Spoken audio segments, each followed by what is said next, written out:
What does Netflix's Monster, the Jeffrey Dahmer story, get right about the life of one of America's most infamous serial killers?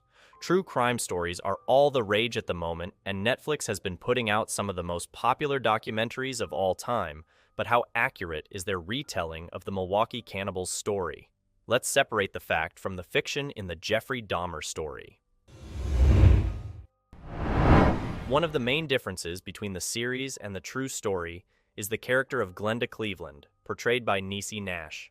While it's true that Glenda was Jeffrey Dahmer's neighbor, she didn't actually live in the same building as Jeffrey. Instead, she lived across the street from him. Indeed, Jeffrey Dahmer's next-door neighbor was actually a woman named Pamela Bass. So, in order to avoid having two neighboring characters who serve the same purpose in the story, Netflix chose to merge Pamela Bass and Glenda Cleveland into a single character. But what about that creepy sandwich scene?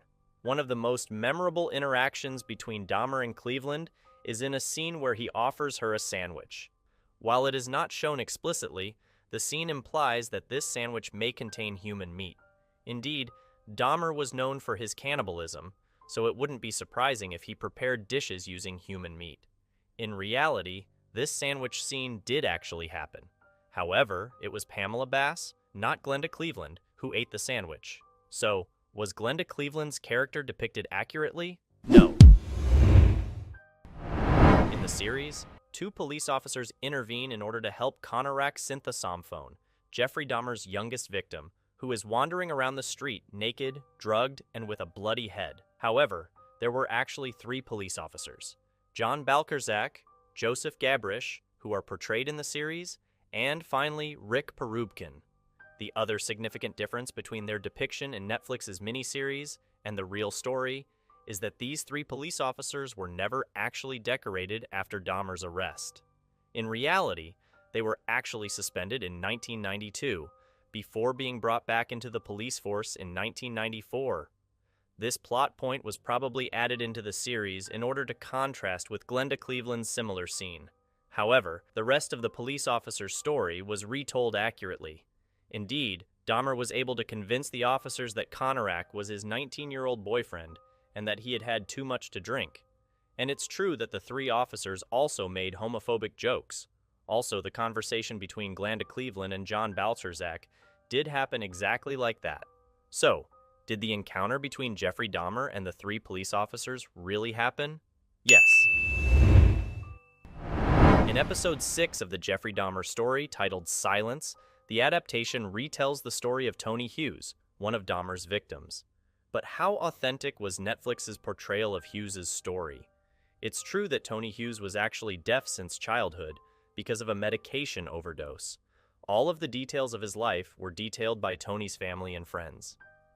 Even the speech that Tony Hughes's mother delivers during Dahmer's trial is exactly the same. However, there is a small difference between the events of the series and reality, because Hughes and Dahmer had actually met multiple times before the murder. Despite Jeffrey Dahmer saying that he didn't know the victim, one of Tony Hughes's closest friends testified that Dahmer came looking for Hughes 6 times at her house between 1989 and 1990. So, was Tony Hughes's story true? Yes. One of the most surprising scenes in Netflix's series is when a man named Ron Flowers is saved from Dahmer's clutches by Dahmer's own grandmother.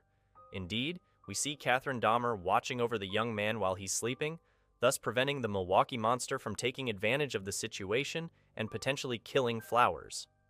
However, this scene didn't actually happen. In reality, Ron Flowers was stuck in a parking lot because his car wouldn't start.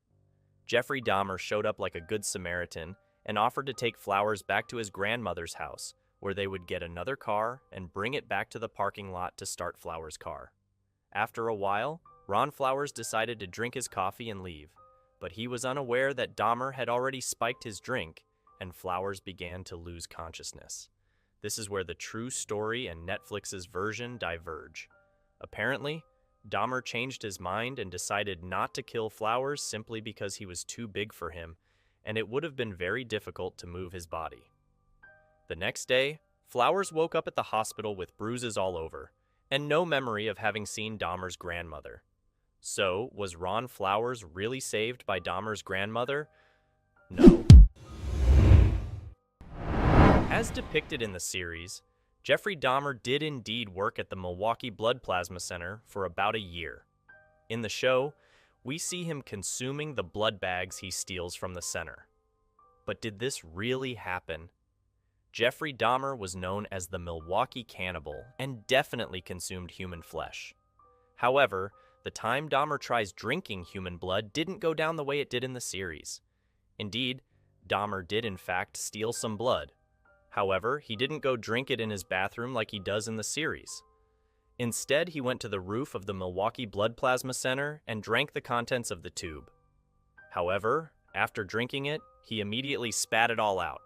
Apparently, even Jeffrey Dahmer had limits. So, did Jeffrey Dahmer really drink blood like in the series? No.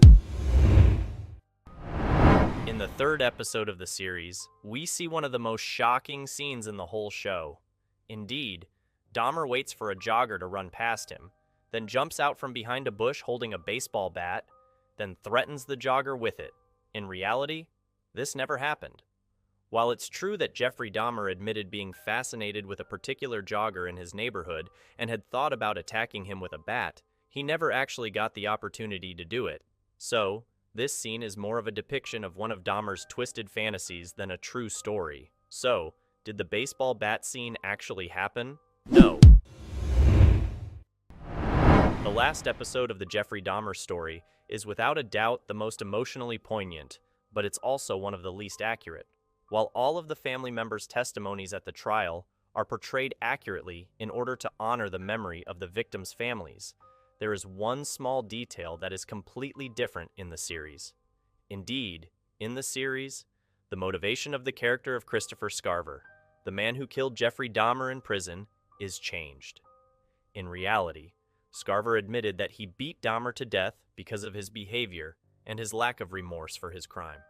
It had nothing to do with the nature of his crimes or the profiles of his victims, as it was depicted in the series. So, does Netflix accurately depict Scarver's reasons for killing Dahmer? No. There is a scene in the series where Sandra Smith, Glenda Cleveland's daughter, destroys the camera of one of Dahmer's fans. While this may seem like a small detail, this scene never actually occurred. Presumably, this scene was added in order to show the strange relationship that some people develop with serial killers like Dahmer.